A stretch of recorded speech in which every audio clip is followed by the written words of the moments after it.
Bulavinak, and a very good evening to all of you. I don't intend to make a long speech, but just to highlight on the way over here, I had been given some notes about the net loan value of the books of HFC, etc. And it just dawned upon me that Home Finance, the bank, became a fully commercial bank in 2014, which, for those of you who are old enough would know, was 20 years prior to that is when our first national bank actually collapsed. It's quite ironic that HFC is the only 100% Fijian-owned bank. And I hope that the lessons that were learnt, of course, from the collapse of NBF have been well learnt. The reality of the matter is that HFC is competing with all the other banks in the market, another 5 banks, whose decisions, whose assessment of risks are all done outside of Fiji. They are done in Paris, they are done in Port Moresby, they are done in Mumbai, they are done in Melbourne or Auckland. And that's the difference between HFC and all the other banks in Fiji. Of course, as Minister for Economy, I cannot make a plug for one bank only. But of course, as a Fijian, I can say that we want to see, and indeed as government, we would like to see a 100% Fijian-owned bank have a substantial share in the market. Not just for the sake of ensuring that we have a Fijian-owned bank that's got a substantial share in the market, but it can change the entire financial landscape. As you know, those of you in particular in the private sector, and a lot of people have, on a continuous basis over the number of decades, complained, for want of a better word, about the manner in which banks are assessing risks in Fiji, about the types of credits that are available, the credit packages that are available in Fiji. And I think by HFC actually taking a substantial share of the market, that could be the game changer. Because you will be assessing the risks based in Fiji. You won't be somebody sitting at some desk in Paris or Mumbai making an assessment as to how things are in Fiji. And I think that's critically important. And all economies that actually have done well throughout the world have in fact had very strong national banks. When I say national banks, I don't necessarily mean owned by the government, but owned by the country, by shareholders that all come from that particular country. So I think from that perspective, HFC and the CEO and all the staff, you have a huge burden of responsibility. Because if you goof it up, you're going to let us all down. And I'm sure you're not going to goof it up. You're supposed to laugh when I said that, but that's okay. It's COVID-19. But the fact of the matter is that you have a huge responsibility, and we look forward to the board and the management actually doing well, making wise decisions, being strategic about it. Today I've been to 2 separate events organized by the UN. One was on the impact of COVID-19 on our ability to meet our SDG goals, which is supposed to meet all of those goals by 2030. And the second one was about the impact of COVID-19 on the tourism sector. The reality of the matter, of course, is most businesses in Fiji, if not all, have had enormous has had an enormous impact on their bottom line. The ability to have increased revenue, the ability to be able to perhaps raise capital, the ability and appetite and the willingness to actually invest because of the uncertainty that COVID-19 presents. But of course, on the flip side, I was this morning at one of the new subdivisions in Nadi here, where you have a local company that's investing in excess of $20 million in a facility, including cold storage facilities.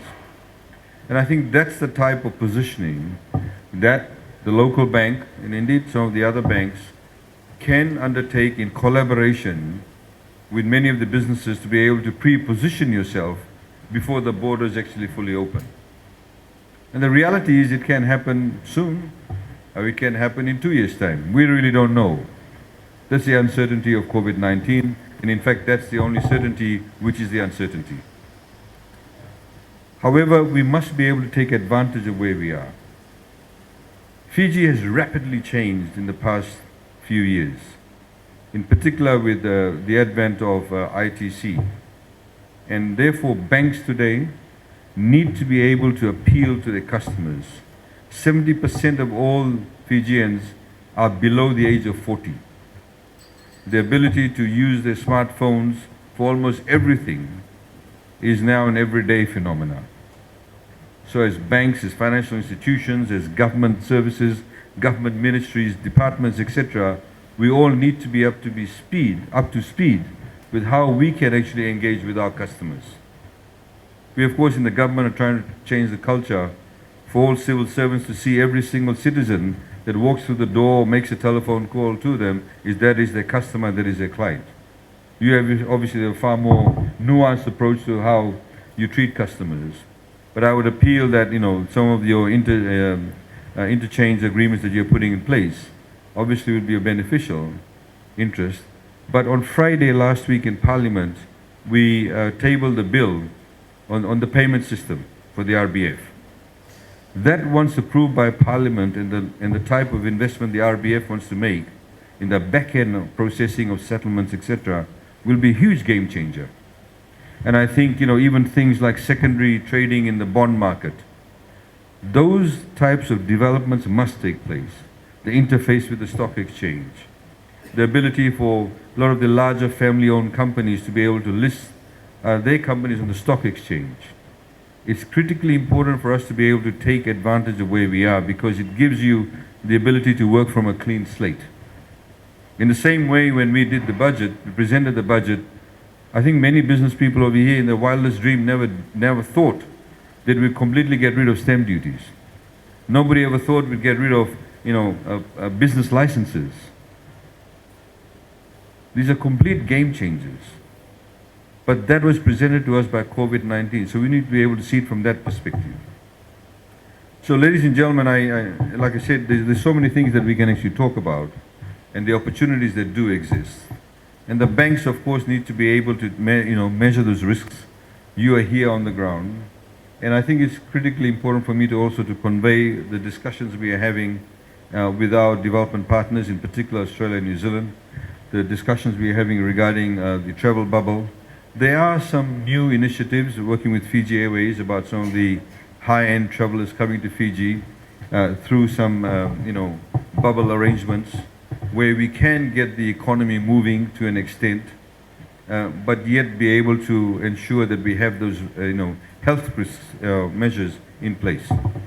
Because we are in a very unique position. Whilst being a developing country, we also have been COVID contained for almost 250 days. That makes it easier for government to be able to talk to our development partners and say, look, we can be part of some travel arrangement. Look, the risks here are a lot lower than perhaps those countries that actually do have active cases. So those are the sort of aspects that we are currently working on, and we look forward to your cooperation in that. We appeal to the business people. Those of you who are able to invest, please do so now.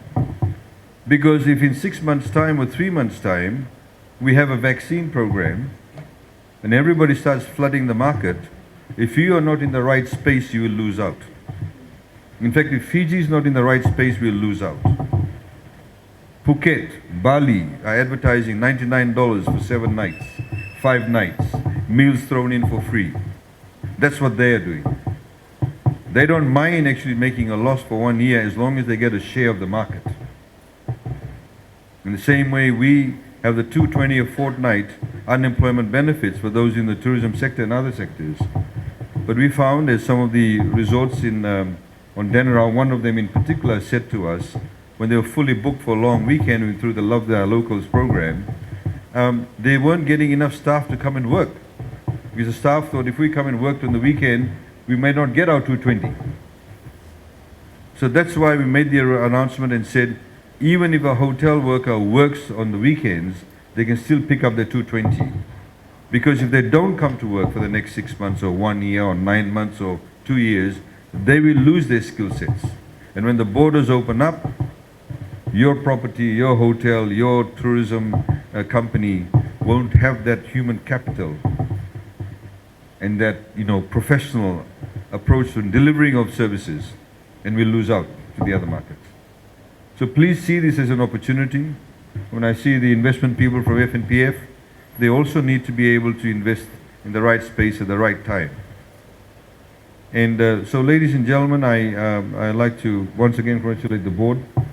Of course, the bank has basically grown by 300% since its inception, and in particular in the past couple of years, it's grown exponentially. I'd like to thank, of course, the current chair of ABIF, which is also the CEO of HFC. And I'd like to take this opportunity for them to acknowledge them working with us in making those arrangements for those of you who may be on some type of package because of the COVID-19 issue. We've, of course, as you know, passed a new bill in Parliament to give some level of protection for homeowners.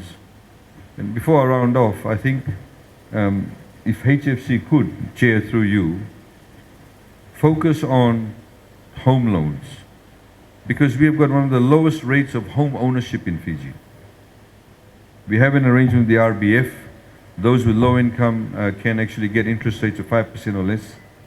We are now offering a $30,000 grant for those Fijians who want to build their first home, who earn less than $50,000 a year. Because the moment you get people to own their own homes, not necessarily freestanding homes, but even strata title, you will see a lot more financial inclusion. You'll see less people going to money lenders, and you'll be able to see, in fact, a growth in prosperity for individual families. Ladies and gentlemen, once again, thank you to HFC, the staff and management. I know some of you made the trek from Suva. Nadi, of course, is a lot better than Suva. I'd like to thank the board, the shareholders, UTOF and FNPF. And I wish you all a very Merry Christmas and not hopefully, but definitely, God willing, a prosperous New Year. Naka, thank you.